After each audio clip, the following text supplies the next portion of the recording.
Saskatchewan's rates of HIV, syphilis, and hepatitis C are among the highest in Canada. So joining us to discuss a new research initiative at the University of Regina is Dr. Andrew Eaton. Thank you so much for being here, and if you're ready, we'll roll right into it. Thank you for having me. So to start us off here, let's start maybe with an overview of the research initiative and what goals your team is aiming to achieve. Absolutely. So my team at the university is working in partnership with AIDS Program South Saskatchewan, or APSS. We, for many years, have been collecting discarded needles from the community, from public places in Regina. And we've been doing naloxone trainings in areas of high needle prevalence.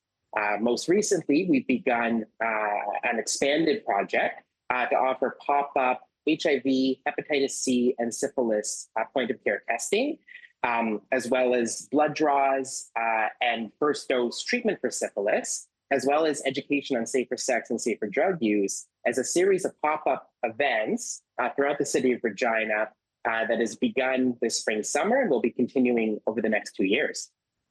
Incredible research. And what is contributing to these high rates of HIV, syphilis, and hepatitis C in the province? So Saskatchewan is unique among the other Canadian provinces in that our epidemics of HIV and other sexually transmitted and bloodborne infections are really driven by injection drug use, whereas in other provinces, sexual behavior is the main driver of these infections. So Sask is unique with its high prevalence amongst injection drug users. And as well, there are a lot of barriers to healthcare access and to service access in sex. Many people living in poverty, living with addictions, homeless, have bad experiences within the healthcare system. And so part of our project is friendly faces out in community where we can connect with people and meet them where they're at.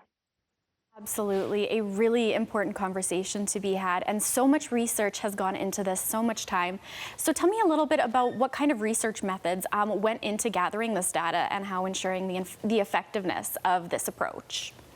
Absolutely. So this project is a mix of community-based research and implementation approaches. So the point-of-care tests that we're using for HIV, syphilis, and hepatitis C are incredibly effective, very well validated. We use interviews and surveys to determine what the right material would be at the pop-up events, as well as our geospatial needle data to determine the locations of these events.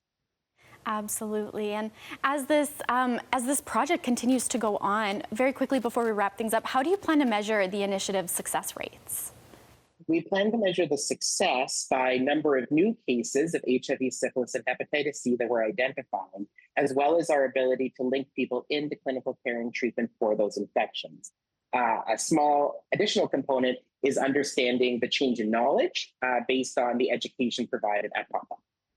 Amazing. Well, thank you so much for your time this morning. Again, a very important conversation to be had, and I really appreciate you taking the time to chat with me. Thank you so much.